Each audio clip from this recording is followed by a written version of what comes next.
नमस्कार, news state देख रहे हैं आप। मैं हूं आपके साथ अंजीत और वक्त हो गया सबसे बड़ा मुद्दा का। जिस तरह से लापरवाहियां बढ़ी हैं उसी रफ्तार से कोरोना की रफ्तार भी बढ़ी है, मगर उसके मुकाबले सरकार की तैयारियां काफी पीछे रह गई हैं, जिसका नतीजा बढ़ता संक्रमण और सांसों पर संकट है। वह यूपी उत्तराखंड में भी लगातार कोरोना के मामले सामने आ रहे हैं। आज तो यूपी में 30,000 से ज्यादा कोरोना के केस सामने आ गए। वहीं देर से ही सही, लेकिन सरकार को थोड़ी सी सख्ती दिखानी पड़ी और कोरोना को काबू में करने के लिए यूपी में वीकेंड लॉकडाउन लगाया गया, जिसको लेकर कहीं सुबह से सड़कों पर सन्नाटा रहा तो कहीं लॉकडाउन का कोई असर नहीं दिखा। लेकिन ये लॉकडाउन पहले के लॉकडाउन की तुलना में फीका था। बहरहाल आज सबसे बड़ा मुद्दा में इसी पर चर्चा होगी कि कैसे और क्या कोरोना पर लॉकडाउन वार ही असली हथियार है। क्या बंदी से कम होगी संक्रमण की रफ्तार? लेकिन उससे पहले आपको एक रिपोर्ट दिखा दें।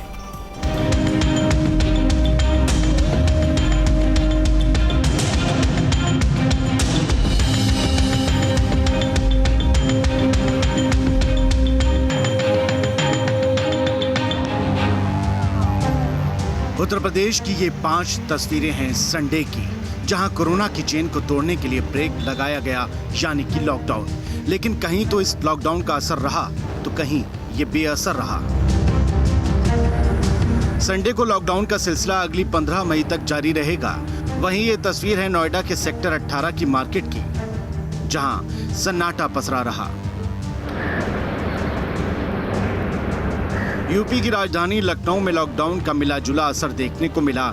यहां पहले से ही नाइट कर्फ्यू लागू है। इसके अलावा बिना मास्क पकड़े जाने पर 1,000 रुपए और दूसरी बार पकड़े जाने पर 10,000 रुपए जुर्माना वसूला गया। जो लॉकडाउन हमने देखा था पिछले साल, वैसा लॉकडाउन नहीं दिख रहा है, क्योंकि पिछले साल सड़कों पर बिल्कुल सन्नाटा था। पुलिस मौजूद रहती थी और हर आने जाने वाले को रोकती थी। लोग बहुत मुश्किल से निकल पाते थे। लोगों के लिए बाहर निकलना बहुत मुश्किल हो गया था। लेकिन आज कोई रोकने टोकने वाला नहीं है, जो भी चाहे गाड़ी उठा के निकल सकता है। तो जाहिर बात है कि इस तरह से लॉकडाउन का जो मकसद है वो कामयाब नहीं होगा। पुलिस होनी चाहिए थी और हर आने जाने वाले को हतोत्साहित करनी चाहिए थी और उससे पूछना चाहिए था कि भाई आप कहाँ निकल रहे हैं, क्यों जा रहे हैं। लेकिन लोग देखिए टहल रहे हैं। बहुत से लोग तो ये खाली सड़कें देखने के लिए निकल पड़े हैं। तो ये लॉकडाउन का जो मकसद था, इससे ये फिलहाल कामयाबी नहीं मिलेगी जब तक पुलिस नहीं उतरेगी और लोगों को रोकेगी नहीं। और दूसरी तरफ नगर निगम की हम बात करते हैं कि नगर निगम के टैंकर्स हैं वो सैनिटाइजेशन करने के लिए निकल पड़े हैं और तमाम ट्रैक्टर ट्रॉलियों में जो टैंकर लगे हुए हैं उनके माध्यम से सैनिटाइजेशन का कार्यक्रम शुरू होगा और पूरे लखनऊ में सैनिटाइजेशन का कार्यक्रम ये आज युद्ध स्तर पर चलाया जाएगा। वहीं गाजियाबाद में भी लॉकडाउन रहा और इस दौरान पूरे जिले का सैनिटाइजेशन किया गया, जिसमें दमकल की 6 गाड़ियां सैनिटाइजेशन के अभियान में लगी रहीं। ग्रेटर नोएडा में लॉकडाउन के दौरान पुलिस अलर्ट मोड में नजर आई। परी चौक पर पुलिस ने बेवजह घूमने वाले लोगों के खिलाफ कार्रवाई की। कई गाड़ियों के चालान भी काटे। बेवजह निकलने वालों के खिलाफ पुलिस लगातार अभियान चला रही है। जो बेवजह लोग हैं उनकी एक बारीकी से तलाशी ली जा रही है और मास्क न लगने पर उनके खिलाफ कार्रवाई भी की जा रही है। पहला जो चालान है वो 1,000 रुपये का, उसका अगर दूसरी बार पकड़ा जाता है उसका 10,000 रुपये का चालान है। तो कहीं ना कहीं देखा जाए जो कोरोना वायरस का खतरा बढ़ता नजर आ रहा है, उसको देखते हुए वीकली लॉकडाउन किया गया था, जिसके लेकर पुलिस परी चौक और ग्रेटर नोएडा दादरी NH 91 पर लगातार अलर्ट चप्पे चप्पे पर नजर आ रही है। अब देखना ये है कि जो बेवजह लोग हैं वो पुलिस उनके खिलाफ कार्रवाई तो करती नजर आई, लेकिन वो बिल्कुल भी समझ से नजर नहीं आ रहे हैं। प्रशासन चाहे कितना भी अलर्ट हो, लेकिन लोगों को इसके प्रति जागरूक होने की जरूरत है। गोरखपुर में कोरोना को लेकर नगर निगम की टीम गंभीर है, लिहाजा शहर के 70 वार्डों में सैनिटाइजेशन का काम किया गया। वहीं लॉकडाउन होने के चलते प्राइवेट ऑटो और टैक्सियों के बंद होने की वजह से आने जाने वाले यात्रियों को खासी मुसीबतों का सामना करना पड़ा। जो बाहर से आने वाले यात्री हैं सिर्फ वही इस समय सड़कों पर नजर आ रहा है और सबसे अधिक दिक्कत उन लोगों को हो रही है जो इसमें ट्रेन से या बस से गोरखपुर पहुंचे हैं, क्योंकि तमाम जो ऑटो और दूसरी सवारियां चला करती थी वो आज पूरी तरह से बंद है। ऐसे में तमाम लोग पैदल ही अब अपने घरों की तरफ निकलते हुए देखे जा रहे हैं और चौराहों पे जहां पे हर रोज़ भीड़ लगा करती थी, आज वहां पे आपको हर तरफ सन्नाटा ही नज़र आएगा। सिर्फ पुलिस वाले ही आपको सभी चौराहों पे देखने को मिलेंगे और लोग आज रविवार का दिन होने की वजह से अपने घरों में भी है। इधर प्रधानमंत्री नरेंद्र मोदी ने अपने संसदीय क्षेत्र वाराणसी में कोविड-19 के हालात की समीक्षा की। चर्चा के दौरान प्रधानमंत्री नरेंद्र मोदी ने कहा कि प्रशासन पूरी तरह संवेदनशीलता के साथ लोगों की मदद करे और 45 साल से ऊपर के सभी लोगों का टीकाकरण कराए। Team news state. उत्तराखंड में कोरोना का कहर जारी है। प्रदेश में 24 घंटे में कोरोना के 2630 केस सामने आए। वहीं 12 लोगों की मौत हुई। प्रदेश में कोरोना से हुई मौतों का यह आंकड़ा कल से थोड़ा कम है। बीते रोज 2757 मरीज आए थे, जबकि 37 लोगों की मौत हुई। वहीं आज राजधानी देहरादून में कोरोना के 1281 नए केस मिले हैं। हरिद्वार में 572, नैनीताल में 186, उधमसिंह नगर में 161 और पौड़ी गढ़वाल में 133 नए मरीज मिले हैं।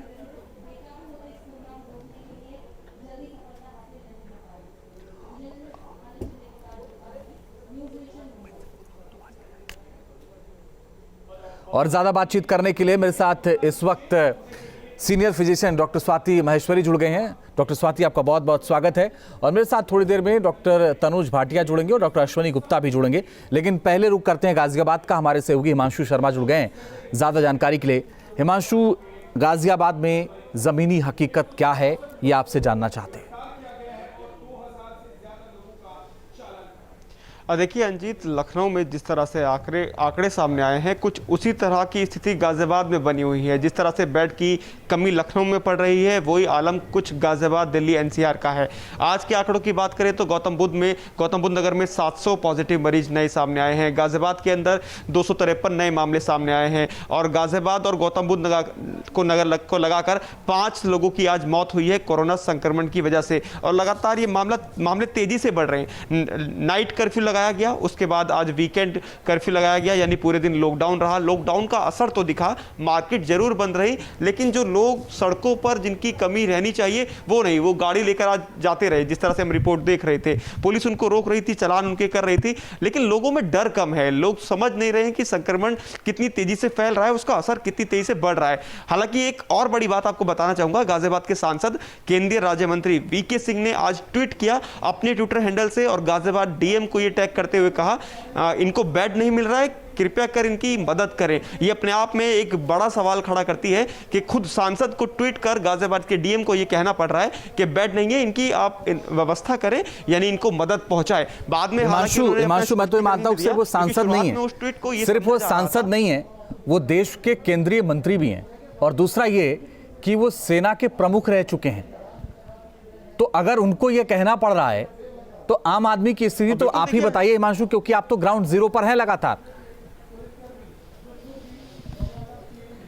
बिल्कुल, देखिए अंजित, वही मैं बता रहा हूं, अगर उनको किसी व्यक्ति विशेष के लिए कहना पड़ रहा है कि बेड नहीं है, आप बेड का अरेंजमेंट कराएं, तो आम आदमी कहां पर है? किसी को भी बेड नहीं मिल रहा है। प्राइवेट हॉस्पिटल्स के अंदर तो 150-200 की वेटिंग है, आपको बेड मिल ही नहीं सकता। या तो वीवीआईपी आप लोग हो या ऊपर से कोई आपकी अप्रोच हो, तब आप वहां पर कॉल करें, तब जाके आपको बेड मिलेगा। नहीं तो आम जनता के लिए बेड गाजियाबाद के किसी भी प्राइवेट हॉस्पिटल के अंदर फिलहाल तो नहीं है। सरकारी के अंदर लोग इसलिए नहीं जाना चाहते हैं क्योंकि अभी व्यवस्थाएं वहां दुरुस्त नहीं है। आप जाएंगे तो आपको खाने पीने की कमी वहां पर होगी, आपको मेडिसिन प्रॉपर तरीके से नहीं मिलेगी।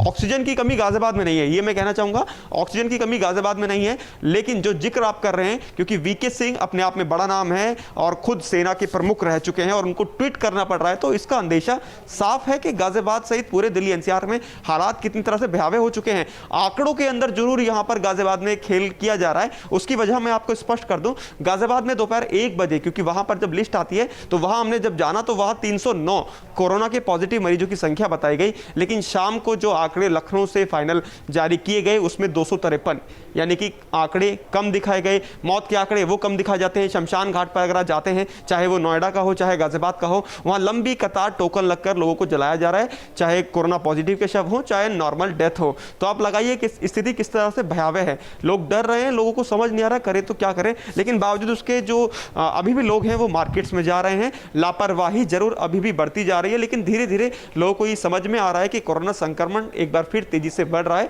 लोगों को समझने की जरूरत है, प्रशासन को और ज्यादा सख्ती की जरूरत है, साथ ही सुविधाएं जो अब तक मुहैया नहीं करा पाए हैं उनको मुहैया कराने की जरूरत है। क्योंकि सवाल सीधे जिला प्रशासन से आम जनता ये कर रही है, एक साल तक प्रशासन ने किया क्या, सरकार ने किया क्या? क्योंकि एक साल वो समय रहा है जब पिछले साल कोविड का दौर शुरू हुआ था, और उस एक साल के अंदर क्या व्यवस्थाएं की, अगर व्यवस्थाएं थी तो वो अब कहां हैं? क्योंकि व्यवस्थाएं दिख नहीं रही हैं, और ना दिखने की वजह से उसका सामना आम जनता को करना पड़ रहा है। लोग परेशान हैं। चलिए हिमांशु बने रहिए, हम लौट रहे हैं आपके पास अपनी जमीनी हकीकत से रूबरू कराए। एक बार फिर से आपके पास लौटेंगे और ये समझने की हम कोशिश करेंगे कि हालात आखिर इतने बदतर क्यों हो गए, क्योंकि आपने पिछले साल भी कवर किया था, इस साल भी अब लगातार जमीन पर है। डॉक्टर स्वाति, एक चिंता है लोगों के मन में कि पता नहीं क्या होगा आगे, और जो केसेस बढ़ रहे हैं, जो दिख रही है स्थिति, उससे लग रहा है कि आगे पता नहीं क्या होगा। आप लोगों का आकलन क्या कहता है, आने वाले कुछ दिनों में कैसा रहेगा ये? देखिए, अभी तो आप देख ही रहे हैं कि संक्रमण बहुत तेजी से बढ़ रहा है और गुलाटियां मार मार के बढ़ रहा है, और यही हमने बाहर देखा भी है। अगर दूसरे देशों की बात करें तो वहाँ भी हमने यही देखा था कि आंकड़े बहुत तेजी से बढ़ते हैं, और खास तौर से इस नए स्ट्रेन के साथ ये दिक्कत ज़्यादा देखी जा रही है, क्योंकि इसका ट्रांसमिशन रेट 3 गुना बढ़ गया है पहले वाले वायरस से। अब एक बहुत बड़ी बात ये भी है कि जो इस वक्त पैनिक की सिचुएशन है, जो ये बदहाली का जो इस वक्त आलम दिखाई दे रहा है, वो इस वजह से भी है क्योंकि बेड्स नहीं है, क्योंकि ऑक्सीजन नहीं है, दवाइयाँ नहीं है। अगर ये सब चीज़ें होती तो लोग इतना पैनिक नहीं करते, लोग इतना परेशान नहीं होते। अभी जैसे ही कोविड रिपोर्ट पॉजिटिव आती है, सबका दिमाग सबसे पहले इस चीज पर जाता है कि क्या बेड मिलेगा, क्या ऑक्सीजन मिलेगी, क्या दवाइयां मिलेंगी। तो ये जो एक बड़ी परेशानी लोगों के मन में आ गई है, ये जो दिक्कत है, ये बहुत ज्यादा लोगों को पैनिक की सिचुएशन में लेकर के जा रहा है। जब आप अपने रिलेटिव से, अपने फ्रेंड से ये सुनते हैं कि उनको बेड नहीं मिला, वो भटकते रहे सारा दिन एक हॉस्पिटल से दूसरे हॉस्पिटल, आपके पास भी 10 फोन आते हैं कि शायद आप बेड दिलवा दें, कोशिश करिए, आप किसी को फोन करिए कि हमें बेड मिल जाए, यहाँ पता करो वहां। तो ये जो सिचुएशन हुई है अभी, इसकी वजह से लोग ज्यादा घबराए, इसकी वजह से ज्यादा पैनिक हुआ है, और इसकी वजह से एक और चीज हम ये देख रहे हैं कि जिनको घर पर ट्रीटमेंट किया जा सकता है, जिनका हम आसानी से कर सकते हैं, वो भी अस्पताल की तरफ जा रहे हैं, क्योंकि उन्हें लगता है कि कल को अगर हालत बिगड़ गई या कल को हमें अगर अस्पताल की जरूरत पड़ गई और तब हमें ऐन वक्त पे अगर अस्पताल नहीं मिला तो क्या होगा। तो लोग सोच रहे हैं कि पहले से ही अगर वहां पहुंच जाए तो अगर बाई चांस कोई कॉम्प्लिकेशन होगा तो हम वहां पर ही हमारे को उस चीज से डीलिंग हो जाएगी। तो ये जो एक मेरे ख्याल से बहुत ज्यादा इस वक्त जरूरत है लोगों में एक आश्वासन लाने की सरकारों की तरफ से कि अगर कोई बीमार पड़ेगा, अगर किसी को अस्पताल की जरूरत पड़ेगी तो सरकार उसकी सुविधा मुहैया करा रही है। लेकिन अभी जिस तरह से आपने अभी देखा, आपके रिपोर्टर ने भी अभी सारी जानकारी दी कि जो धरातल है उस पे जो वास्तविकता है वो बहुत फर्क है। उसकी बजाय कि सरकारें आंकड़े दे रही है कि हमारे पास इतने बेड खाली पड़े हैं, हमने इतने बेड और बढ़ा दिए, ये कर दिया है, लेकिन वही लोग जब जा रहे हैं तब उन्हें नहीं मिल रहा है। तो कहीं ना कहीं एक गैप दिखाई दे रहा है दोनों के बीच में, और मुझे लग रहा है सरकारों को इस तरफ देखना जरूरी होगा कि अगर वो दावे कर रहे हैं, अगर वो ऐलान कर रहे हैं, तो वो गैप क्यों है, वो कहाँ आ रहा है, किस वजह से आ रहा है, उसके ऊपर ध्यान देने की बहुत जरूरत होगी। क्योंकि लोगों को इस वक्त यही चाहिए सरकार से कि उनको हेल्थ इंफ्रास्ट्रक्चर दुरुस्त मिले, उनको उनकी जो तकलीफें हैं उनका हल मिले, ताकि जो है लोग जल्दी ठीक हो सके और हम इस चेन ऑफ ट्रांसमिशन को तोड़ पाए, वरना हम चेन ऑफ ट्रांसमिशन को और बढ़ा रहे हैं। ठीक है, मैं लौट रहा हूं आपके पास स्वाति जी। डॉक्टर अश्वनी गुप्ता, आईआईटी के प्रोफेसर्स ने एक रिपोर्ट की थी, उन्होंने कहा था कि 25 अप्रैल तक कोरोना अपनी पीक पर रहेगा, उसके बाद फिर केसेस कम होने शुरू होंगे। डॉक्टर्स मानते हैं इसको?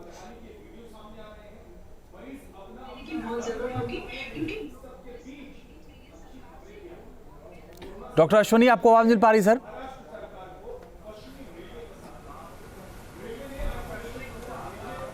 डॉक्टर अश्वनी सुन पा रहे हैं आप? जी, आवाज आ रही है आपकी। जी सर, मेरा सवाल आपसे ये था कि आईआईटी के प्रोफेसर्स ने एक रिपोर्ट की थी, उन्होंने कहा कि 25 अप्रैल तक कोरोना पीक पर रहेगा, उसके बाद वो कम होना शुरू हो गया। भरोसा करते हैं आप?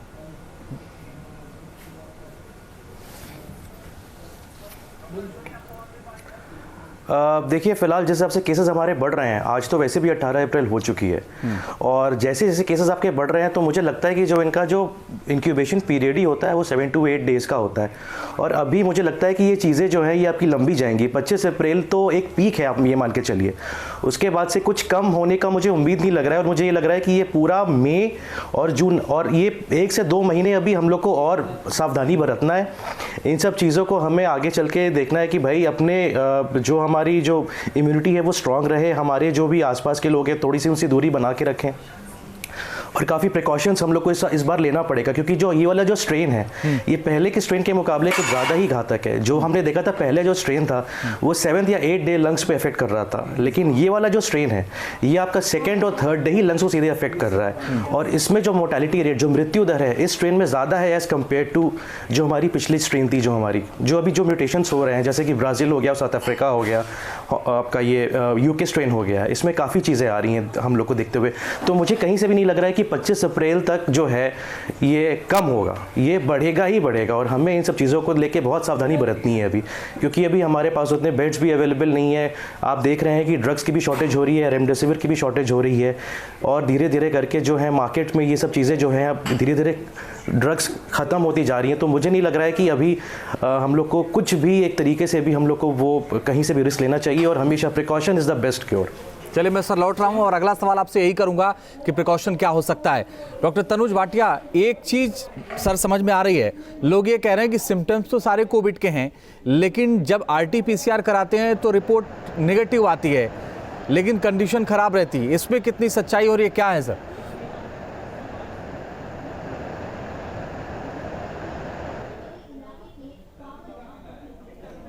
मैं सर आता हूं आपके पास, ऑडियो में थोड़ी सी दिक्कत आ रही है सर, ऑडियो में थोड़ी सी दिक्कत आ रही है, ऑडियो ठीक हो जाए फिर आपके पास आता हूं। डॉक्टर स्वाति, यही सवाल आपसे, ऐसा क्यों हो रहा है कि RT-PCR कराइए तो रिपोर्ट नेगेटिव है, लेकिन सिम्टम्स सारे वही हैं, मुश्किल सारी वही है? जी हाँ, देखिए इसके पीछे 2-3 कारण है। पहली बात यह है कि RT-PCR टेस्ट अपने आप में भी इसकी जो पॉजिटिविटी रेट है वो 80% ही है, तो फिर भी 20% लोग ऐसे हो सकते हैं जिनमें इन्फेक्शन हो लेकिन RT-PCR नेगेटिव आए। दूसरी बात यह कि कई बार जो सैंपल लेने का तरीका होता है वो ठीक से नहीं होता। जो व्यक्ति सैंपल ले रहा है अगर वो ठीक से नाक के अंदर पीछे तक स्वैब नहीं डाल रहा है तो ऐसी स्थिति में वायरस पिकअप नहीं हो पाता है और रिपोर्ट नेगेटिव आ जाती है। तीसरी बात अब ये भी है कि स्ट्रेन्स आ गए हैं, जो इसकी वजह से भी कहीं ना कहीं हम ये देख रहे हैं कि कुछ टेस्ट जो हैं वो हमारे टेस्ट जो है वो कई बार स्ट्रेन्स को पिकअप नहीं कर पाते हैं और इसलिए भी टेस्ट पॉजिटिव नहीं आता है। चौथी बात ये भी है कि कई बार जब हम शुरुआती दिनों में टेस्ट करते हैं तब वायरल लोड इतना ज़्यादा नहीं होता है और इस वजह से RT-PCR उसको उस वक्त पिक नहीं करता है और इसलिए वो नेगेटिव दिखाता है।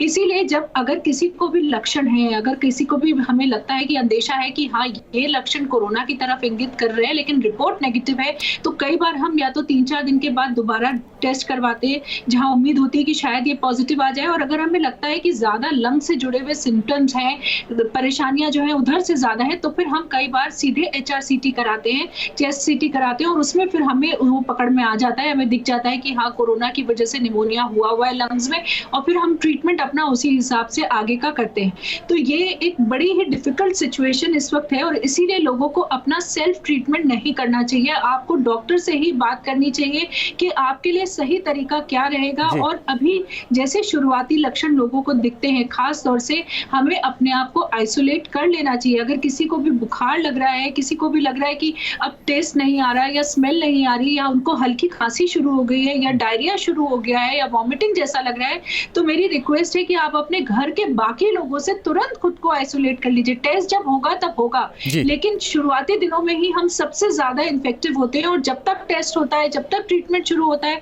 तब तक हम वायरस को दूसरे लोगों को पास ऑन कर चुके होते हैं। इसलिए जब आपको ऐसा लगे तुरंत आप अपने आप को आइसोलेट करिए। कई बार हम लोग घूमते भी रहते हैं, चलो कोई बात नहीं, ऑफिस भी चले जाते हैं, मार्केट भी चले जाते हैं, 2 दिन का बुखार है ठीक हो जाएगा, लेकिन हम तभी सबसे ज्यादा इन्फेक्शन फैलाते हैं। तो तुरंत अपने आप को आइसोलेट करिए, डॉक्टर से संपर्क करिए और पूछिए कि क्या ट्रीटमेंट शुरू करना है और कब टेस्ट कराना है। ठीक है मैम, मैं लौट रहा हूँ आपके पास।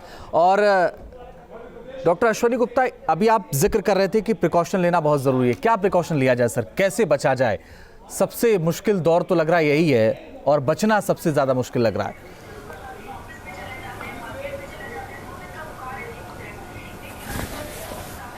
जी बिल्कुल। देखिए, प्रिकॉशन जो है वो तो सबसे ज़्यादा बहुत ज़रूरी चीज़ है। वो तो है कि एक दूसरे से डिस्टेंसिंग बहुत ज़रूरी है। अभी हमारी डिस्टेंसिंग के बाद सबसे ज़रूरी चीज़ है कि हैंड वॉशिंग, हैंड सैनिटाइज़र का इस्तेमाल हमें करना है। और कभी भी जो हम लोग जितने भी लोगों से मिल रहे हैं, कम से कम 2 गज़ की दूरी जो है बहुत ज़रूरी है। मास्क इज़ वेरी इंपॉर्टेंट अभी के लिए। हम लोग को जब भी कहीं भी हम लोग जा रहे हैं तो कम से कम मास्क पहनना। Mask is the right now the essential part of our living.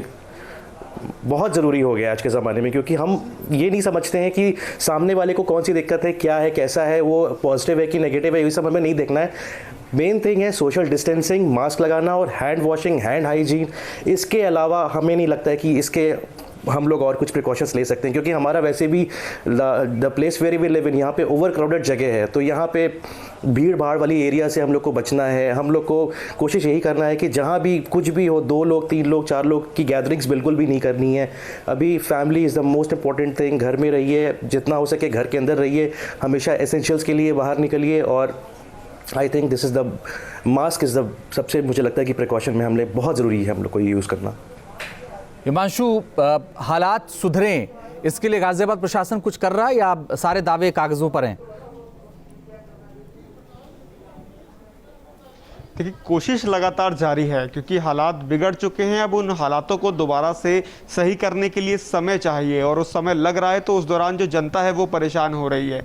Ghaziabad के डीएम अजय शंकर पांडे ने अभी हाल ही में 460 बेड एक्वायर किए हैं, जो गाजियाबाद के हापुड़ के रामा हॉस्पिटल है वहाँ पर है। और लगातार प्रयास किए जा रहे हैं कि हॉस्पिटल की संख्या जो गाजियाबाद में है उनको बढ़ाई जाए, बेड्स की संख्या बढ़ाई जाए, ताकि लोगों को बेड्स मिल सके। लेकिन अभी फ़िलहाल बेड्स नहीं हैं। आप अगर जाते हैं और रियलिटी चेक करते हैं तो आपको वहाँ बेड्स नहीं मिलेंगे। किसी भी प्राइवेट हॉस्पिटल का आपको नंबर, आप रिसेप्शन पे जाइए, आप डायल करेंगे तो आपको बेड्स अवेलेबल नहीं है। ये मैं आपको एक लिस्ट दिखाना चाहूँगा। खुद वीके सिंह जो गाजियाबाद के सांसद और केंद्रीय राज्य मंत्री हैं, उन्होंने ये लिस्ट जारी की है। उन्होंने हेल्पलाइन नंबर जारी किए हैं। किसी भी नंबर पर आप कॉल करेंगे, पहले तो नंबर रिसीव नहीं होगा, पेशेंट वैसे ही परेशान है। और दूसरी बड़ी बात, अगर आप RT-PCR रिपोर्ट आप करा भी रहे हैं तो गाजियाबाद के जितने भी सरकारी अस्पतालों में ये रिपोर्ट हो रही है, 5 दिन बाद उसका रिजल्ट आपको मिल रहा है, 5 से 6 दिन।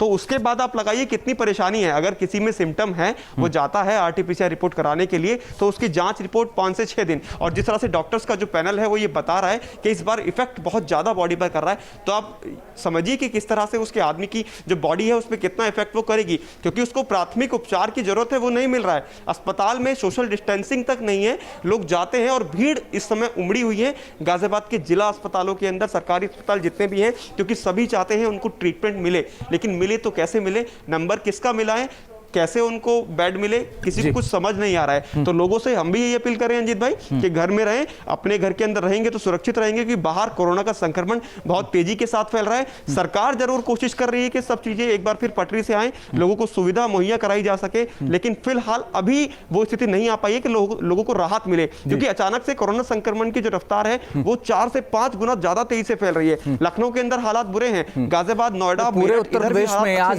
30,000 से ज्यादा केसेज आए हैं और ये रिकॉर्ड है अपने आप में। डॉक्टर स्वाति, आने वाले वक्त में लोग ये कह रहे हैं कि इस बार जब कोरोना हो जा रहा है तो हॉस्पिटल जाना ही पड़ रहा है, क्या ये सही है क्या, या फिर नहीं, अगर आप सावधानी बरतें, घर में रहें तो ठीक हो सकते हैं जल्दी से? नहीं, देखिए बिल्कुल ठीक नहीं है। बहुत सारे मैक्सिमम लोगों को हम घर में ही ट्रीट कर पा रहे हैं, होम आइसोलेशन में, क्वारंटीन में, घर में ट्रीटमेंट देके ठीक कर पा रहे हैं। बहुत कम लोग ऐसे होते हैं, देखिए आज 2.5 लाख लोग पॉजिटिव आए, उसमें से लगभग 10% लोग ही ऐसे होते हैं जिन्हें ICU या ऑक्सीजन की जरूरत पड़ती है। बाकी लोगों को हम आसानी से घर में ट्रीट कर सकते हैं, इसलिए परेशान होने की जरूरत नहीं है। डॉक्टर से संपर्क करें और ये जाने की कब हमें जो है अस्पताल जाने की जरूरत है और कब तक हम घर में रह सकते हैं। तो वो डेंजर साइंस की अगर आपको जानकारी है तो आप आसानी से घर में रह के ट्रीटमेंट कर सकते हैं। ओके मैम, बहुत बहुत शुक्रिया आप सबका हमारे साथ जुड़ने के लिए, इस चर्चा में शामिल होने के लिए। सबसे बड़ा मुद्दा में फिलहाल के लिए बस इतना ही। रुक रहा है कुछ ही पलों के लिए, आगे भी जारी है खबरों का सिलसिला।